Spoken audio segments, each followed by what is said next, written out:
একটা Benson cigarette কিনে দোকান থেকে বের হলাম। ভাবলাম এখানে মুরগি মুরব্বীরা আছেন, সাইডে গিয়েই খাই, থুক্কু পান করি। সাইডে যেতেই দেখি এক বড় ভাই পাঁচার সাইড নাচাতে নাচাতে সিগারেট টানছে। আহাল্লার পুত, আমি জায়গা পাইতাছি না, আর তুই পাচা নাচাইতে নাচাইতে খাস। যাই হোক, এরপর আরেক পাশে গিয়ে দেখি এক হুজুর খুব সুন্দর করে ভয়ঙ্কর টান টাননেছে। কি ভণ্ড রে বাপ! আরও 2 ঘন্টা আগে আমাকে বলেছিল সিগারেট গাঞ্জা মদ না খাওয়ার জন্য। আমি তো সিগারেট ছাড়া অন্য কিছু খাই না, কিন্তু উনি আমাকে বলেই নিজেই ধুমধাম সিগারেট টানছে। আহারে হুজুর! উনার পাশ কেটে একটু সামনে যেতেই দেখি আরেকটা লোক ফোনে কথা বলতে বলতে সিগারেট টানছে। মেজাজ এবার খিটখিটে খারাপ। হাল্লার সিগারেট বুঝি আজকে আর খেতে পারবো না, যেখানেই যাই সেখানেই লোক। আর না, অনেক হয়েছে অত্যাচার অবিচার। এমা, ম্যাচ কই? চিন্তা কিসের, ওনার থেকেই নি। আমি ওনার পিছনে গিয়ে আস্তে করে মধুর সুরে বললাম, আপনার হাতের আগুনটা হবে? উনি পিছনে থাকাতেই আমার মাথায় মাটি ভেঙে পড়ল, আর পায়ের নিচে আসমান সরে গেল। ও মাগো, এইটা দেখি আমার রসগোল্লা মাখানো লকলকে ভয়ঙ্কর ডিপ জলের ডায়লগ বাজ আব্বা। আজকে আমার বান্দরপিটা থেকে বাঁচায় কে? আব্বাই তো আজকা গাছের শিকলের সাথে বাইন্ধা কুংফু ফুটবলের মাইর দিবে।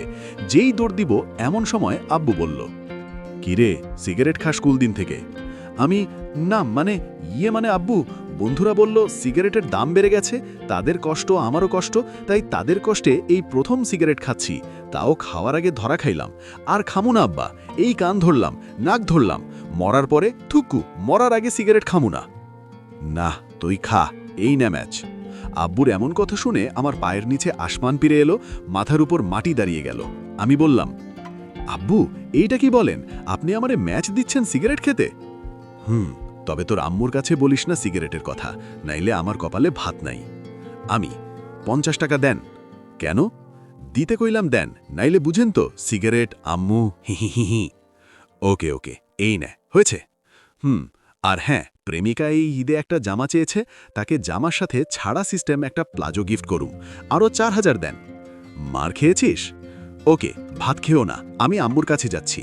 চলে আসতে যাব এমন সময় আব্বুর ডাক, শোন, এই নে 3500 টাকা, বাকিটা কালকে নিস। এই তো আমার লক্ষ্মী রসগোল্লা ড্যাড, সময় হলে আবার চাইব। এখন শুভ বিদায়। হি, আব্বুর পকেট তো মারলাম, এবার আমারে থামাইকে। উড়াধুরা গান গাইতে গাইতে সিগারেট খাচ্ছি, এমন সময় ছোট ভাইয়ের আগমন। কিরে হারামজাদা, ফার্মগেট, এখানে সিগারেট খাচ্ছিস? খাড়া, আম্মুরে কইতাছি।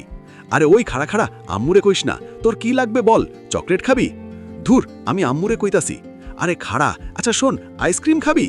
তোর আইসক্রিমের মায়েরে 7 আপ, আমি আম্মুরে কইতাছি। আচ্ছা বল, তোর কি লাগবে? আমার প্রেমিকারে একটা জুতা দিমু, 500 টাকা দে। হায় আল্লাহ, এটা নাকি আমার ছোট ভাই, মাত্র 14 বছর, ওর আবার প্রেমিকা। মন চায় এক্ষুনি 1 গ্লাস পানি খাইয়া মইরা যাই। এই সিন দেখার আগে কেন আমি 1 প্যাকেট বিরিয়ানি খেলাম না? এই না 500, যা এবার যা। বাকি টাকাগুলা কই পাইছস? কেন, তোরে কইতে হবে? বাসায় যা। যাচ্ছি, আম্মুরে সব কমু। আরে এই আমার লক্ষ্মী চাঁদের টুকরা সোনা ভাই, খাড়া, আম্মুরে কইস কেন? টাকা তো দিলাম। বাকি টাকাগুলা যে দেখলাম সেগুলা দে, নাইলে কইয়া দিমু। কি আর করার, দিতে বাধ্য, নাইলে আম্মুর হাতের ভয়ঙ্কর স্বাদের রান্না আমার কপালে জুটবেন না। ধ্যাত্তেরিকা, আর সিগারেট খামু না, হুদাই আমারে কি জ্বলানিটা দিল। বলেই সিগারেট পানিতে ফেলে দিলাম। পেলার পর এখন আবার আফসোস হচ্ছে, আহারে আমার 11 টাকার সিগারেট, তোরেও কাছে পাইলাম না। এখন বুঝতে পারলাম দাদার উপরেও দাদা থাকে। গল্প সিগারেট।